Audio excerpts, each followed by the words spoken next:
Good afternoon, students. Today we are here with another topic of political science, class 11th. Our topic is Constitution. Constitution first chapter, first part का जो running में है उसकी third video है ये. Constitution के topic को काफी हद तक क्लियर कर चुके हैं. उसमें काफी टॉपिक आपको क्लियर हो चुके हैं स्टूडेंट्स, जिसमें कॉन्स्टिट्यूशन का मीनिंग, उसके फीचर्स और जो मेकिंग प्रोसेस है. इंडियन कॉन्स्टिट्यूशन हम पढ़ रहे हैं. सबसे पहले आप इस चीज को माइंड में रखना कि हम अपने इंडिया के कॉन्स्टिट्यूशन को डीपली पढ़ रहे हैं. इंडियन कॉन्स्टिट्यूशन को, कॉन्स्टिट्यूशन के काफी सारे एस्पेक्ट हमने जो प्रीवियस वीडियोस हैं उनमें कर चुके थे. एक प्रोसीजर था, एक बहुत ही स्ट्रॉन्ग प्रोसीजर को हमने अडॉप्ट किया था अपने देश के लिए कॉन्स्टिट्यूशन बनाने के लिए, क्योंकि आप सबको पता है constitution set of rules and regulations होता है जिसके द्वारा हम अपने इंडिया को एक तरह से ऑपरेट करती हैं. हमारे इंडिया को एक तरह से चलाया जा रहा है, यानी गवर्नमेंट उसके अकॉर्डिंग काम कर रही है. अब कॉन्स्टिट्यूशन के बारे में काफी कुछ कहा जाता है. एक तो ये कहा जाता है कि हमारा कॉन्स्टिट्यूशन जो है बहुत लेंथीएस्ट है, एक यूनिक कॉन्स्टिट्यूशन है वर्ल्ड में, यानी कि एक बहुत ही अलग कॉन्स्टिट्यूशन है. अलग कॉन्स्टिट्यूशन क्यों कहा जाता है इसको, इसके पीछे काफी सारे रीजंस हैं. देखिए, हमारे जितने भी कॉन्स्टिट्यूशंस के प्रोविजंस जो भी हैं वो adapted from constitutions of different countries. यानी जो प्रोविजंस, जो रूल्स, जो रेगुलेशंस, जो एलिमेंट्स हमने लिए हैं कॉन्स्टिट्यूशन में वो अडेप्ट किए गए हैं through different countries of the world. यानी पूरे वर्ल्ड में जितने भी देश हैं जिनके कॉन्स्टिट्यूशन बहुत सक्सेसफुली काम कर रहे हैं, हमने उनकी जो बेस्ट प्रोविजंस थे उनको अपने कॉन्स्टिट्यूशन में जगह दी एक तरह से. इसलिए हमारे कॉन्स्टिट्यूशन को बहुत सारे व्यक्ति क्या कह देते हैं कि Indian constitution is the bag of borrowing, यानी कि ये उधार ली हुई एक थैली है एक तरह से, कि इसने डिफरेंट देशों के कॉन्स्टिट्यूशन को एक तरह से फॉलो किया हुआ है और उन्होंने दूसरे जो इंडिया के जो कॉन्स्टिट्यूशन में जो भी सिद्धांत हैं, जो भी थ्योरीज हैं, वो हमने दूसरे देशों की नकल की हुई है. लेकिन हम इसको अभी इन टॉपिक्स में एनालाइज करेंगे और बाद में कंक्लूजन निकालेंगे कि अगर ये बैग ऑफ बोरोइंग भी है तो ये किस तरीके से आज भी इतना सक्सेसफुली अपना काम कर रहा है और एक रिस्पेक्ट है पूरे इंडिया के लोगों की जो हमारे कॉन्स्टिट्यूशन के लिए दिखाई देती है. तो मैंने कुछ कंट्रीज को यहाँ पे लिया है इसमें से और उनके कुछ एलिमेंट्स को लिया है, क्योंकि बहुत सारे एलिमेंट्स हैं. तो कुछ मेन एलिमेंट्स हैं जो मैंने लिए हैं और उन ये एज ए प्रोविजंस हैं ये हमारे कॉन्स्टिट्यूशन में. हम इनको वन बाय वन रीड कर रहे हैं. तो स्टूडेंट्स कॉन्सेंट्रेट कीजिए टॉपिक पे. हमारा इसमें से क्वेश्चन, बहुत इंपॉर्टेंट क्वेश्चन बनता है, why Indian constitution is called a bag of borrowing, कि इंडिया का जो कॉन्स्टिट्यूशन है वो एक बैग ऑफ बोरोइंग क्यों कहा जाता है, यानी कि उधार लिए हुए सिद्धांतों का समूह क्यों कहा जाता है. तो इसका फर्स्ट जो अपने इंडियन कॉन्स्टिट्यूशन में जो चीजें, जो प्रोविजंस अडेप्ट किए हुए हैं वो किए हैं हमने ब्रिटिश कॉन्स्टिट्यूशन से, यानी कि इंग्लैंड. देखिए, ब्रिटिशर्स हमारे देश में थे उस टाइम जब हमने जो इंडियन कॉन्स्टिट्यूशन को बनाना शुरू कर दिया था, तो ऑब्वियस है उनका इम्पैक्ट तो हमारे ऊपर होगा ही होगा. लेकिन ऐसा नहीं है कि हमने कुछ ऐसी किसी चीज को उठा के अपने कॉन्स्टिट्यूशन में डाल दिया है. जो ब्रिटिश कॉन्स्टिट्यूशन के बेस्ट एलिमेंट थे हमने उन्हीं को अपने देश के कॉन्स्टिट्यूशन में अडॉप्ट किया है.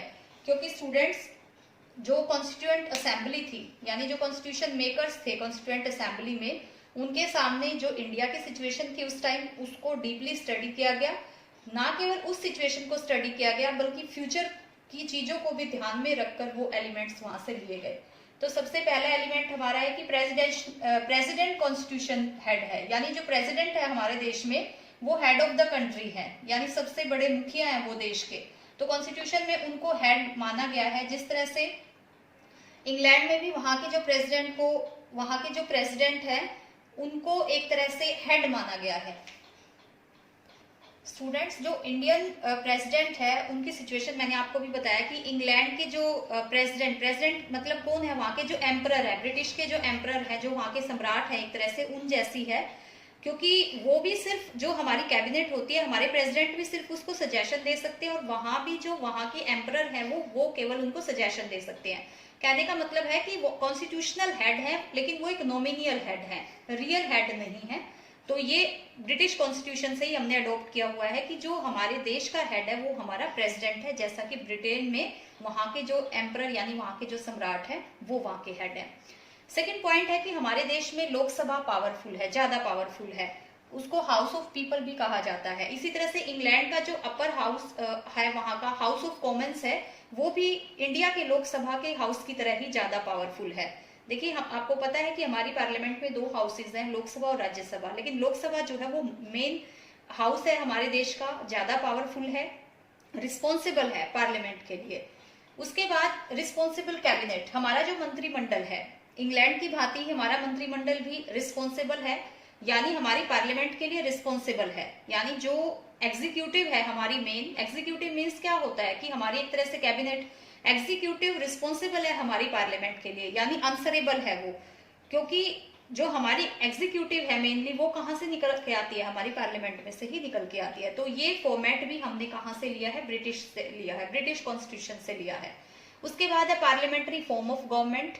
ये जो जितने भी पॉइंट्स हैं आपके आगे जो आपकी पॉलिटिकल साइंस में, इनको डीपली 1 बाय 1 हम स्टडी करेंगे। अभी आपको बस मीनिंग पता होना चाहिए कि पार्लियामेंट्री फॉर्म ऑफ गवर्नमेंट क्या होती है। वैसे आप 10th में भी काफी कुछ इसके बारे में पढ़ के आए हो।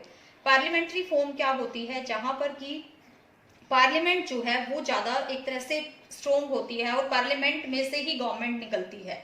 जैसे कि इंडिया में कि हमारे जो प्राइम मिनिस्टर हैं, उनके जो कैबिनेट है वो कहाँ से कि हमारी एग्जीक्यूटिव एक तरह से कहाँ से निकल के आती है, पार्लियामेंट में से निकल के आती है। तो ये जो फॉर्मेट है ये भी हमने ब्रिटिश कॉन्स्टिट्यूशन से लिया है, पार्लियामेंट्री फॉर्म ऑफ गवर्नमेंट का, कि हमारे देश में जो प्राइम मिनिस्टर है वो मेन हेड है, वो गवर्नमेंट के हेड है। जो मेनली डिसीजंस जो लिए जाते हैं वो प्राइम मिनिस्टर और उसकी कैबिनेट के थ्रू ही लिए जाते हैं। उसके बाद ब्रिटिश कॉन्स्टिट्यूशन की तरह ही हमारे देश में भी रूल ऑफ लॉ है, यानी कि कानून का शासन है। जो कॉन्स्टिट्यूशन है वो सुप्रीम है, जो भी गवर्नमेंट है वो कानून के अकॉर्डिंग ही काम करती है। तो ये मेन पॉइंट्स हैं जो हमने कहाँ से लिए हुए हैं, ब्रिटिश कॉन्स्टिट्यूशन से लिए हुए हैं, ब्रिटिश गवर्नमेंट से लिए हुए हैं। इसके अलावा जो इलेक्शन का हमारे यहाँ पे फॉर्मेट है, एक first pass the post system है, कुछ इसका एक चैप्टर है आपका, 3rd चैप्टर है, वो हम उसमें पढ़ेंगे। वो भी हमने ब्रिटिश कॉन्स्टिट्यूशन से ही अडॉप्ट किया हुआ है। मैंने वही पॉइंट्स लिए हैं यहाँ पे जो कि आपको इजिली समझ आ जाए। नेक्स्ट हमारा इम्पैक्ट है हमारे कॉन्स्टिट्यूशन पे यूएसए का, यानी कि यूनाइटेड स्टेट ऑफ अमेरिका का। सबसे पहले हमारे कॉन्स्टिट्यूशन स्टार्ट होने से सबसे स्टार्टिंग में हमारी प्रेम्बल होती है। एक तरह से ये एक इंट्रोडक्टरी स्टेटमेंट होती है, इंट्रोडक्शन है हमारी कॉन्स्टिट्यूशन का। ये प्रेम्बल हमने ली हुई है यूएसए के कॉन्स्टिट्यूशन से। उसके बाद फंडामेंटल राइट्स हमारे कॉन्स्टिट्यूशन में आपको पता है, मैंने बता चुकी हूँ आपको थोड़ा बहुत इनके बारे में। 12 से 35 आर्टिकल्स तक हमारे फंडामेंटल राइट्स हैं। लोगों को राइट्स प्रोवाइड किए गए हैं जो कि बहुत जरूरी हैं। ये बेसिक राइट्स हैं हमारे, जो सभी इंडिया के जितने भी सिटीजन्स हैं सबको इक्वली दिए हुए हैं। तो ये प्रोविजंस हमने यूएसए के कॉन्स्टिट्यूशन से अडॉप्ट किया हुआ है।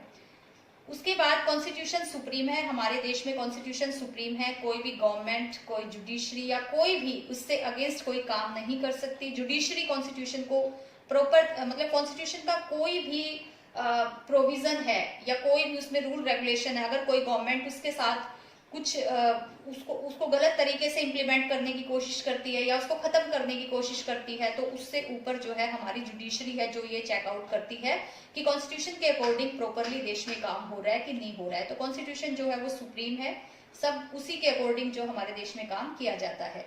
उसके बाद यूएसए की तरह ही हमारे वाइस प्रेसिडेंट की सिचुएशन है। जो पावर्स यूएसए के वाइस प्रेसिडेंट को मिली हुई है वही पावर हमारे देश में हमारे वाइस प्रेसिडेंट को मिली हुई है।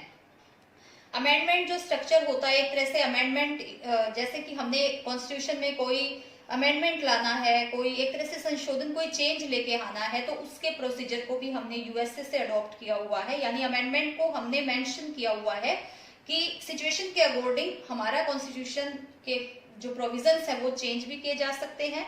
तो वो चेंज मेथड जो हमने लिया है वो यूएसए के कॉन्स्टिट्यूशन से अडॉप्ट किया हुआ है। उसके बाद हमारे देश में इसी तरह से जुडिशियल रिव्यू आप सबको पता है इसके बारे में, ये कोई अननोन वर्ड नहीं है आपके लिए, कि जो भी एक चेक एंड बैलेंस का काम होता है जुडिशियल रिव्यू में, कि जो भी कानून गवर्नमेंट के द्वारा बनाए जाते हैं, जो प्रोविजन लगाए जाते हैं, उसको चेक करना और बैलेंस रखना। यानी कि अगर कोई उसमें गलत दिखता है तो जुडिशरी उसके ऊपर डिसीजन ले सकती है, क्योंकि हमारी जुडिशरी जो है वो पूरी तरह से इंडिपेंडेंस है, इस पे किसी तरह का किसी का कंट्रोल नहीं है, ये ट्रांसपेरेंसी से अपना काम करती है। तो ये यूएसए का इम्पैक्ट है हमारे कॉन्स्टिट्यूशन पे। उसके बाद आयरिश कॉन्स्टिट्यूशन का भी इम्पैक्ट है, यानी कि आयरलैंड से भी हमने काफी प्रोविजंस लिए हुए हैं, जिसमें directive principles of state policy है। Directive principles of state policy एक तरह के राइट्स ही होते हैं, लेकिन ये ये जो राइट्स होते हैं ये जस्ट सजेशन की तरह होते हैं कि आप जैसे वेलफेयर वर्क के लिए दिए जाते हैं, ये सजेशंस होते हैं जो कि हमारे कॉन्स्टिट्यूशन में मेंशन है और हमने ये आयरिश यानी आयरलैंड के कॉन्स्टिट्यूशन से लिए हुए हैं। इनको ये कोई मैंडेटरी नहीं है कि ये मतलब कि आपको ये एक तरह से इनको ये डायरेक्ट मैंने आपको बता दिया कि डायरेक्टिव प्रिंसिपल्स जो है वो मैंडेटरी नहीं है, यानी कोई भी स्टेट इनको एज ए सजेशन अडॉप्ट कर सकता है, यानी कि वो, लेकिन ये जो होते हैं ये वेलफेयरिंग वर्क के लिए होते हैं। इसका भी एक अलग से टॉपिक है जो हम आगे पढ़ेंगे। उसके बाद फ्रांस से, यानी फ्रांस से हमने क्या लिया है, देखिए फ्रांस तो अपनी रेवोल्यूशन के लिए बहुत फेमस है। सबसे पहले जो प्रिंसिपल्स हैं लिबर्टी, इक्वालिटी और फर्टिनिटी के, वो फ्रांस से ही पूरे वर्ल्ड को मिले हुए हैं। तो ये सारे प्रिंसिपल्स लिबर्टी, इक्वालिटी और फर्टिनिटी के, यानी कि सभी को स्वतंत्रता का अधिकार है, समानता का अधिकार है, बंधुत्व की भावना, एक तरह से ये सारी चीजें हमने फ्रांस के कॉन्स्टिट्यूशन से अडॉप्ट की हुई है। उसके बाद कनेडियन कॉन्स्टिट्यूशन का इफेक्ट, यानी कि कनाडा से हमने क्या क्या लिया हुआ है, federal form of government. Students, government का जो फेडरल फॉर्म है, फेडरल फॉर्म क्या है कि हमने डिसेंट्रलाइजेशन की पॉलिसी को अपनाया हुआ है। फेडरल वर्ड्स में क्या होता है कि पावर को क्या कर दिया जाता है, एक तरह से डिस्ट्रीब्यूट कर दिया जाता है, पावर को डिसेंट्रलाइज कर दिया जाता है। जैसे कि हमारे देश में है, पावर को हमने बांटा हुआ है एक तरह से। आप सबको पता है कि जो पावर को हम 3 लिस्ट है जो हमारी, उनमें बांटा हुआ है। कुछ पावर जो है वो सेंट्रल गवर्नमेंट के पास है, कुछ स्टेट के पास है, कुछ कॉन्करेंट लिस्ट यानी दोनों के पास है। और इन सब चीजों के होते हुए भी हमारे इंडिया में क्या है कि हमारी जो गवर्नमेंट है वो एक स्ट्रॉन्ग सेंटर को लिए हुए है, यानी हमारे देश में फेडरल सिस्टम है लेकिन उसके बाद भी हमारा सेंटर जो है वो एक स्ट्रॉन्ग यूनिट का काम करता है। यानी कि अगर ऐसी कोई सिचुएशन क्रिएट हो जाती है देश में, कोई इमरजेंसी टाइम, कोई वॉर सिचुएशन या कुछ भी ऐसी क्रिटिकल सिचुएशन हो जाती है, तो पूरी तरह से सेंटर जो है वो सेंट्रलाइज्ड हो सकता है, एक तरह से पूरी पावर सेंटर के पास सेंट्रलाइज्ड हो सकती है। इसी तरह से रिसाइडुअल पावर्स जो होती हैं, यानी कि जो बची हुई शक्तियां होती हैं वो डायरेक्ट सेंटर को जाती हैं। इस प्रोविजन को भी हमने कनाडा के कॉन्स्टिट्यूशन से लिया हुआ है। तो इस तरह से देखिए कंक्लूजन क्या निकलता है, जो भी एलिमेंट्स, जो भी प्रोविजंस हमने अपने कॉन्स्टिट्यूशन में ले रखे हैं, ये डिफरेंट कंट्रीज से हमने अडेप्ट किए हुए हैं। ये जितने भी एलिमेंट्स हैं ये प्रॉपर तरीके से अपना काम आज तक कर रहे हैं। ऐसी कोई इतनी बड़ी कंट्रोवर्सी हमारे देश में क्रिएट नहीं हुई है कि जिसकी वजह से इनको चेंज करना पड़े, जैसे कि गवर्नमेंट के फॉर्मेट को चेंज करना पड़े या जुडिशरी के फॉर्मेट को चेंज करना पड़े। इस तरह की हमारे देश में अभी कोई सिचुएशन नहीं हुई है। थोड़े बहुत जो भी ऐसा कुछ हो जाता है हमारे देश में तो उसके लिए अमेंडमेंट प्रोसीजर हमने अपने कॉन्स्टिट्यूशन में रखा हुआ है।